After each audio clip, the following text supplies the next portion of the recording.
ఈ వీడియోలో విద్యా మార్గదర్శకత్వం మరియు కౌన్సిలింగ్ అనే టాపిక్ గురించి డిస్కస్ చేద్దాం.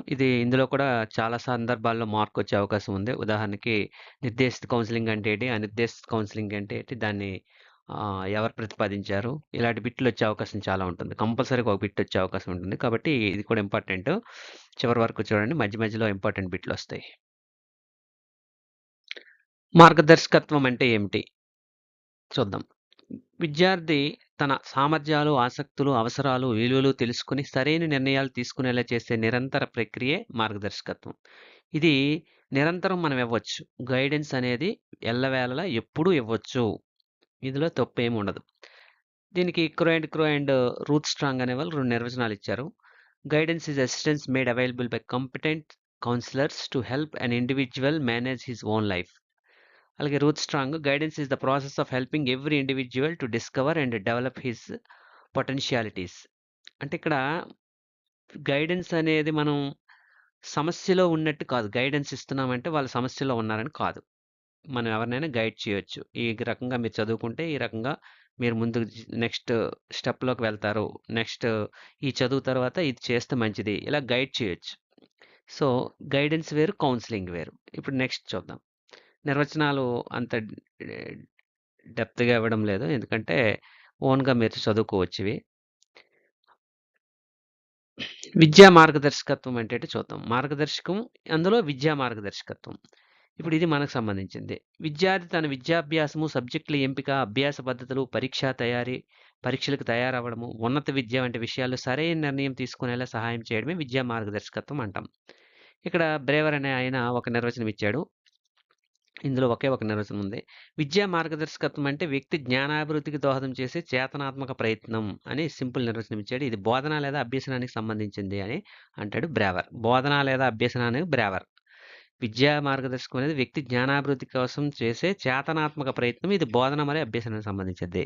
అది గుర్తుపెట్టుకోవాలి. ఇంగ్లీష్ నిర్వచనం కావాలంటే ఇక్కడ ఉంది. పాజ్ పెట్టి రాసుకోవచ్చు. నెక్స్ట్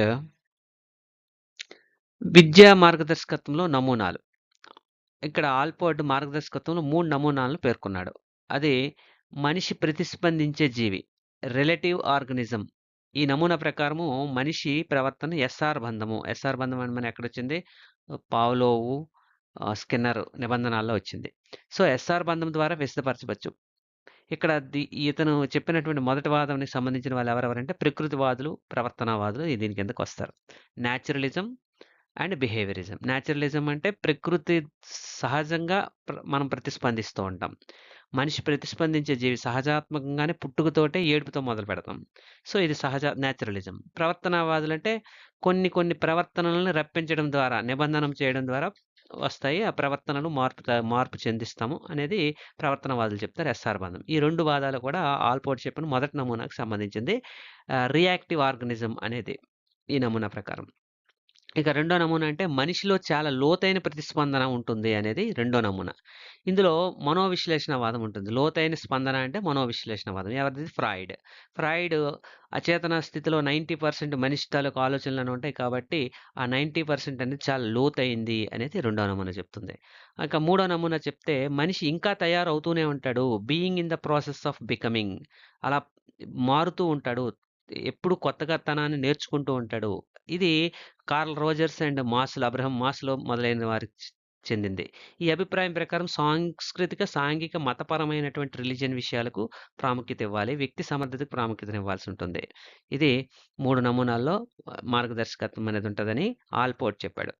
నెక్స్ట్ విద్యా మార్గదర్శకత్వం లక్ష్యాలు. ఎందుకు విద్యా మార్గదర్శకత్వం అంటే విద్యార్థి సామర్థ్యాలను గుర్తించడము, సరైన సబ్జెక్ట్ ఎంపిక చేసుకోవడము, చదువుపై ఆసక్తి పెంపొందించడము, అభ్యాస సమస్యలు ఏమైనా ఉంటే పరిష్కరించడము, పరీక్షలంటే భయాన్ని తగ్గించడం, ఇలాంటి వాటన్నిటి కోసం ఉన్నత విద్యపై అవగాహన కలిగించడము, డ్రాప్ అవుట్స్ తగ్గించడం. ఇలాంటి విద్యా మార్గదర్శకత్వం యొక్క ప్రధాన లక్ష్యాలు. నెక్స్ట్ మార్గదర్శకత్వంలో రకాలు. ఇంకా మార్గదర్శకత్వంలో రకాలున్నాయి. విద్యా మార్గదర్శకత్వం, ఔద్యోగిక మార్గదర్శకత్వం. ఈ రెండే మనం చదువుతాం. ఈ మిగతావన్నీ కూడా మనకిక్కడ అవసరం లేదు. మామూలుగా ఇక్కడ మార్గదర్శకత్వంలో ఎన్ని రకాలున్నాయో చెప్పుకోవాలి కాబట్టి ఇక్కడ చెప్తున్నాం. వ్యక్తిగత మార్గదర్శకత్వం, ఆరోగ్య మార్గదర్శకత్వం, సామాజిక మార్గదర్శకత్వం, నైతిక మార్గదర్శకత్వం. ఇక్కడ దేనికి విద్యా మార్గదర్శకం అనేది మనది. చదువు సబ్జెక్ట్‌కి సంబంధించింది. ఉద్యోగం వృత్తిపరమైనది, ఉద్యోగము, కెరీరు ఇవన్నీ. వ్యక్తిగత మార్గదర్శకత్వం, వ్యక్తిగత సమస్యలు ఏమైనా ఉంటే, కుటుంబ సమస్యలు, వ్యక్తిగత సమస్యలు ఇలాంటివి ఏమైనా ఉంటే వాటికి సంబంధించి. ఆరోగ్యము సంబంధించినవి ఆరోగ్యం. సమాజంలో ఎలా ఉండాలి, ఎలా మసలుకోవాలి, సామాజిక మార్గదర్శకత్వం. విలువలు కలిగి ఉండడం, నైతిక విలువలు ఎలా ఉండాలి, దానికి సంబంధించి నైతిక మార్గదర్శనం. ఇలా మార్గదర్శకత్వంలో రకాలు. నెక్స్ట్ ఔద్యోగిక మార్గదర్శనం. ఇది మనకు అవసరమైనది. వ్యక్తి తన ఆసక్తి, సామర్థ్యము, అభిరుచి, వ్యక్తిత్వం, విలువలు ఆధారంగా సరైన వృత్తిని ఎంచుకొని దానిలో స్థిరపడేలా సహాయం చేసే ప్రక్రియ ఔద్యోగిక మార్గదర్శకత్వం. ఎందుకంటే ఉద్యోగం అనేది మనం ఏదో రకంగా ఇంట్రెస్ట్ లేని ఉద్యోగంలోకి వస్తే ఎలా ఉంటుందో కొన్ని సందర్భాల్లో మనకి ఉదాహరణకి కొంతమంది వ్యక్తులకి టీచర్‌గా అవ్వడం అనేది ఇష్టం. ప్యాషన్‌తో వస్తారు. వాళ్ళు చేసే పనికి ఇష్టం లేకుండా ఏదో ఉద్యోగం వస్తదిలే వృత్తి కోసం అని వచ్చే వాళ్ళకి తేడా ఉంటుంది. కాబట్టి ఈ మార్గదర్శకం అనేది చాలా అవసరం. ఔద్యోగిక మార్గదర్శకం అనేది చాలా అవసరం. ఎందుకంటే ఫ్యూచర్ అంతా మనం పని చేయాలి. దానివల్ల ప్రొడక్టివిటీ రావాలి. దేశం జీడీపీ బాగుపడాలి. ఇవన్నిటికి కారణం ఔద్యోగిక మార్గదర్శకత్వం సరిగ్గా లేకపోతే మనం సరైన ప్రొఫెషన్‌లోకి రాలేము. రైట్ ఎబిలిటీ, రైట్ జాబ్ అదనమాట. Vocational guidance is the process of helping an individual choose అని ఫ్రాంక్ పార్సన్ అనే ఆయన ఒక నిర్వచనం ఇచ్చాడు. Prepare for enter into an progressive in an occupation అంటాడు. Vocation guidance is the process of helping an individual choose, prepare for, enter into and progress in an occupation. ఉద్యోగంలోకి prepare అయ్యి enter అవ్వడం అని చెప్తాడు. ఇక్కడ అందుకే ఇతన్ని వొకేషనల్ గైడెన్స్ పితామహుడు అని అంటారు. ఎవరితను? Frank Parsons. ఇది ఔద్యోగిక మార్గదర్శనం అంటే. ఇప్పుడు ఔద్యోగిక మార్గదర్శనం లక్ష్యాలు. ఎందుకంటే మనలో ఆసక్తులేంటి, సామర్థ్యాలేంటో గుర్తించి దానికి తగిన విధంగా ఉద్యోగాన్ని పొందేటట్టు గైడ్ చేయాలి. సరైన వృత్తి ఎంపికలో సహాయం చేయాలి. ఉద్యోగ అవసరాలపై అవగాహన కల్పించాలి. ఏ ఉద్యోగ అవకాశాలున్నాయి, ఎలాంటి దాని మీద మనం చదవాలి అనేటటువంటి ఔద్యోగిక మార్గదర్శకత్వం. ఉద్యోగానికి అవసరమైన నైపుణ్యాలను అభివృద్ధి చేయాలి. ఉద్యోగ సంతృప్తి పొందడము. ఈ మెయిన్ ఇది. మనం ఏ ఉద్యోగం ఎంచుకుంటున్నామో ఆ ఉద్యోగంలో సంతృప్తి అనేది లేకపోతే మనం సరైన మార్గదర్శకత్వం మనకు ఇవ్వలేదు అని అర్థమైపోతుంది ఉద్యోగ మార్గదర్శకత్వం. ఈ ఉద్యోగ మార్గదర్శకత్వం వల్లనే టీచర్‌గా ఉంటూ అనేక ఇతర పోటీ పరీక్షలు రాయడానికి కారణం కూడా ఈ ఉద్యోగంలో అసంతృప్తి. అలాగే టీచర్ పోస్ట్‌లో ప్రమోషన్స్ రావు అనే ఒక అసంతృప్తి. వీటన్నిటి వల్ల నిరుద్యోగాన్ని తగ్గించడానికి సహాయపడుతుంది. ఔద్యోగిక మార్గదర్శకత్వం సరిగ్గా ఉంటే మనకు సరైన ఉద్యోగం సమాజంలో లేదు అన్నప్పుడు తన సొంతంగా ఉద్యోగాన్ని క్రియేట్ చేసుకోగలగడం. అదే సెల్ఫ్ ఎంప్లాయ్‌మెంట్. ఇది కాబట్టి చాలా చాలా అవసరము. ఉపాధ్యాయుడిగా విద్యార్థులకు చెప్పాల్సిన అవసరం. ముఖ్యంగా 10థ్, ఇంటర్ పిల్లలకి ఇది ఎక్కువగా అవసరం పడుతుంది. నెక్స్ట్ ఔద్యోగిక మార్గదర్శకత్వం అవసరం ఏమిటి? సరైన కోర్స్ ఎంపిక చేసుకోవడం. ఇంటర్ తర్వాత, 10థ్ తర్వాత ఏ కోర్సులు ఎంపిక చేసుకోవాలి? ఏ గ్రూప్ తీసుకోవాలి? పోటీ పరీక్షలు సిద్ధమయ్యేటప్పుడు, ఒక ఉద్యోగం నుంచి ఇంకో ఉద్యోగం మారాలనుకున్నప్పుడు. ఇప్పుడు ఉదాహరణకి టీచర్ ఉద్యోగాల నుంచి ఎంఆర్ఓలు అయినోళ్ళు, ఎండీఓలు అయినోళ్ళు ఉన్నారు. వీళ్ళు మారేటప్పుడు ఈ ఉద్యోగంలో సాటిస్ఫాక్షన్ ఉందా? ఆ ఉద్యోగంలో సాటిస్ఫాక్షన్ ఉందా?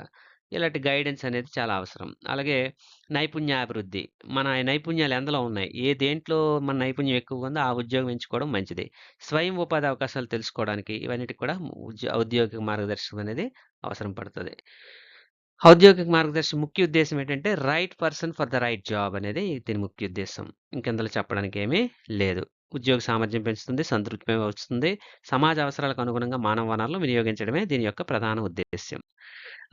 కౌన్సెలింగ్ ఇప్పుడు. కౌన్సెలింగ్ అంటే చూద్దాం. కౌన్సెలింగ్ అనేది విద్యార్థి తన సమస్యలను స్వయంగా అర్థం చేసుకొని సరైన నిర్ణయం తీసుకునేలా శిక్షణ పొందిన కౌన్సిలర్ అందించే సహాయక ప్రక్రియని కౌన్సెలింగ్ అంటారు.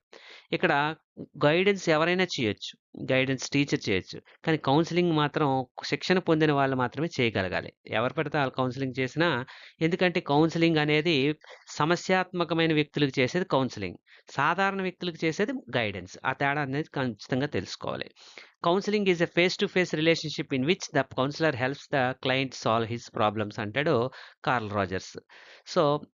నెక్స్ట్ కౌన్సెలింగ్ అనే దాని గురించి దాని లక్ష్యాల గురించి చూసుకున్నట్లయితే సమస్యను అర్థం చేసుకోవాలి. ఆత్మవిశ్వాసం పెంపొందించుకోవడం కోసం. కౌన్సెలింగ్ లక్ష్యాలేంటంటే ముందు ప్రాబ్లమ్‌తో వచ్చిన వాళ్ళ సమస్యను మనం అర్థం చేసుకోవాలి. ఎవరైతే కౌన్సెలింగ్ చేస్తున్నారో వాళ్ళు అర్థం చేసుకోవాలి. వాళ్ళ ఆత్మవిశ్వాసం పెంపొందించాలి. భావోద్వేగాన్ని తో వచ్చిన వాళ్ళుంటారు. అలాంటి వాళ్ళకి వాళ్ళ భావోద్వేగ నియంత్రణ చేయగలగాలి. సరైన నిర్ణయాలను తీసుకోవడంలో సహాయపడాలి. వ్యక్తిత్వ వికాసం పెంపొందించాలి. ఒత్తిడిని తగ్గించాలి. ఎందుకంటే సరైన కౌన్సెలింగ్ చేయకపోతే చాలామంది పిల్లలు ఈ మార్కులు తగ్గాయని, లేకపోతే మార్కులు తగ్గితే వచ్చే కన్సీక్వెన్సెస్‌ని ఏమో అని భయపడుతూ సూసైడ్స్ చేసుకోవడం ఇలాంటివన్నీ జరుగుతా ఉంటాయి. కాబట్టి ఆ కన్సీక్వెన్సెస్, ఆ ఒత్తిడిని తగ్గించడానికి కౌన్సెలింగ్ అనేది చాలా చాలా ఇంపార్టెంట్. అది కౌన్సెలింగ్ యొక్క లక్ష్యం.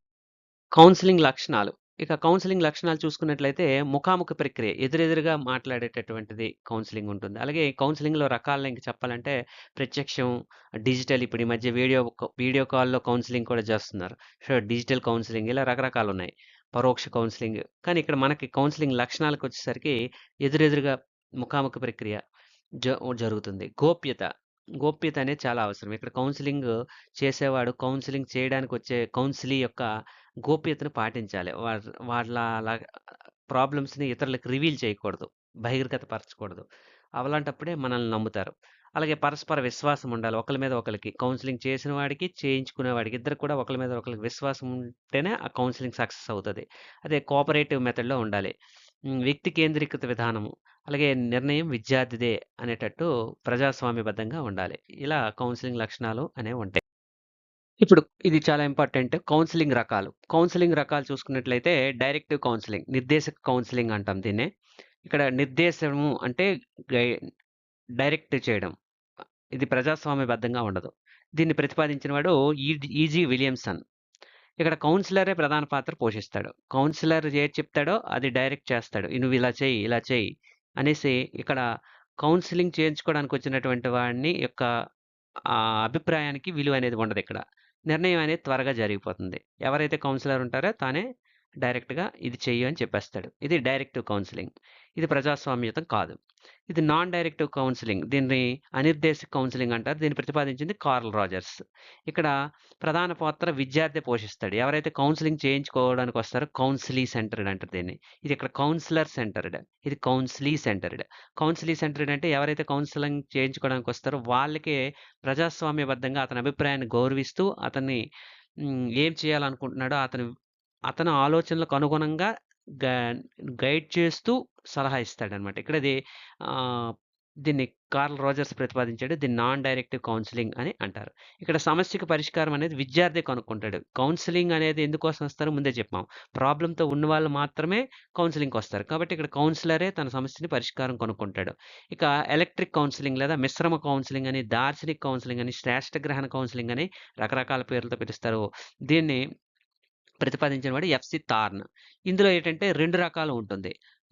కౌన్సిలరు తను నిర్ణయాన్ని ప్రకటిస్తూనే ఆహ్, వచ్చిన కౌన్సిలీ అయినటువంటి వ్యక్తి తాలూకా అభిప్రాయాన్ని గౌరవిస్తూ అతని అవసరాన్ని బట్టి ఇతను డైరెక్ట్ చేస్తూ ఉంటాడు. కాబట్టి ఇది 2 రకాల పద్ధతులను పాటిస్తుంది. డైరెక్టివ్ పద్ధతి పాటిస్తుంది. నాన్ డైరెక్టివ్ కౌన్సిలింగ్ పద్ధతిని పాటిస్తుంది. కాబట్టి దీన్ని మిశ్రమ కౌన్సిలింగ్ అని అంటారు. దీన్ని ప్రతిపాదించింది ఎఫ్‌సి థార్న్. ఇది కౌన్సిలింగ్ రకాలు. నెక్స్ట్ కౌన్సెలింగ్‌లో దశలు. ముందు సంబంధం ఏర్పరచుకోవాలి. వచ్చిన వాడు ప్రాబ్లమ్‌తో వస్తాడు కాబట్టి ముందు ఎవరో అన్నోన్ పర్సన్ ఒక కౌన్సెలింగ్ చేయడానికి మన దగ్గర వచ్చాడు. అప్పుడు మనం ముందు అతనితో ర్యాపో పెంచుకోవాలి. ముందు అతనితో ఏంటి ప్రాబ్లము?